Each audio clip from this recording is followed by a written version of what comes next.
बिस्मिल्लाहिर्रहमानिर्रहीम। अस्सलाम वालेकुम मेरे प्यारे दोस्तों, मैं आपका दोस्त ज़हरवान। दोस्तों अल्हम्दुलिल्लाह आप दोस्तों को मालूम है कि हमारे यूट्यूब चैनल पे हमें आप दोस्तों को रोगन लिसान की हर किस्म की मालूमात देते रहते हैं।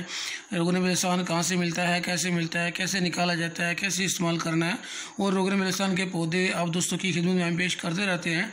अल्हम्दुलिल्लाह मैंने रोगन लिसान के पौधे पाकिस्तान में पहुँचा दिए हैं, और उसके अलावा रोगन लिसान पाकिस्तान, दुबई और सऊदी अरब में हम सेल कर रहे हैं।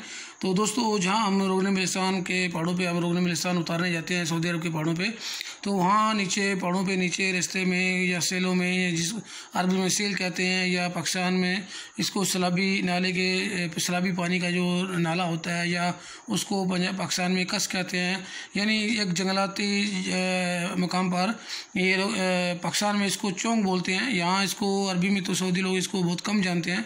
हाँ देखते हैं, वो भी हमसे आके पूछते रहते हैं कि इसके क्या करते हैं, क्या किस तरीके से आप इसको खाते हैं।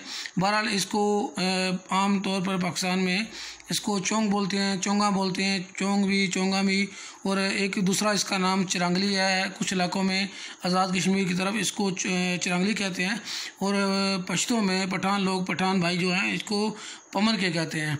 तो दोस्तों ये ऐसी एक चीज़ है, कड़वी होती है, करेले की तरह कड़वी होती है, लेकिन ये इसका जायका माशाल्लाह बहुत ज़बरदस्त होता है। इसको कीमे के साथ, गोश्त किसी की किस्म का भी कीमा हो, गोश्त हो, उसके साथ इसको बनाया जाता है। उसके अलावा आलू मटर इनमें इसको इस सब्ज़ी को इस्तेमाल किया जाता है। तो दोस्तों ये घर में अगर आप लगाएंगे तो माशाल्लाह ये बहुत अच्छी तरह होती है। ये गर्मी के मौसम में होती है आमतौर पर, लेकिन इसका इस्तेमाल सर्दियों में होता है।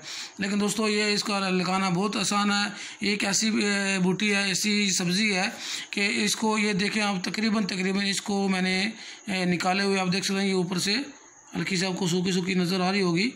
इसको निकाले हुए मट्टी से तकरीबन 1.5 माह हो गया है, लेकिन जब इसको लगाएंगे तो इंशाल्लाह फिर हो जाएगी, क्योंकि मैंने पहले इसको ऊपर तजर्बा करके देखा हुआ है। तकरीबन 5 माह मैंने निकाल के रखा, छाँव में रखा हुआ था, तो मैंने लगाई, अल्हम्दुलिल्लाह फिर भी हो जाती है। उसके अलावा दोस्तों हम जब पहाड़ों पर जाते हैं तो रास्ते में बिलिस्तान के पौधों के पास हम जब जाते हैं तो रास्ते में एडेनियम प्लांट, चोंगे, एलोवेरा यानी क्वारगंदल, ये इसके अलावा और सना मक्की, फूलों के कुछ ऐसे पौधे होते हैं जो आमतौर पर ये नर्सरी में नहीं मिलते, पहाड़ी पौधे होते हैं फूलों वाले, तो उनके पौधे भी हमें रास्ते में मिलते रहते हैं। उसकी भी मैंने एक दफ़ा वीडियो बना के अपलोड कर चुका हूँ।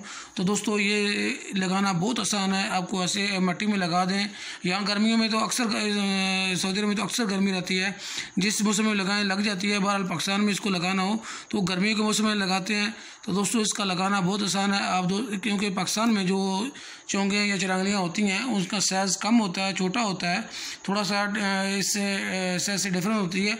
बहरहाल ये सऊदी अरब की चोंगे हैं, इसको पंजाबी में चोंगे या चिरांगलियाँ कहते हैं, और पश्तो में इसको पमन कहते हैं। तो दोस्तों इंशाल्लाह आइंदा आपको जब जाएंगे हम पहाड़ पे रोगन लिसान उतारने, रास्ते में अगर नज़र आए तो इसके दोबारा वीडियो बनाएंगे, आपको दिखाएंगे कि ये जंगलों में कैसी होती हैं। तो इंशाल्लाह दोस्तों अपने दोस्त ज़हरवान को इजाज़त दें। इंशाल्लाह अगली वीडियो तक के लिए आपको एलोवेरा की भी वीडियो दिखाएंगे, आपको एडेनियम प्लांट की वीडियो भी दिखाएंगे। उसके अलावा और भी कोई ऐसे पौधे हैं, सना मक्की के भी पौधे हैं, उसका क्या क्या फ़ायदा वो भी अभी आपको बताएंगे। तो दोस्तों अगली वीडियो तक के लिए इजाज़त दें अपने दोस्त ज़हरवान को। अल्लाह हाफिज़।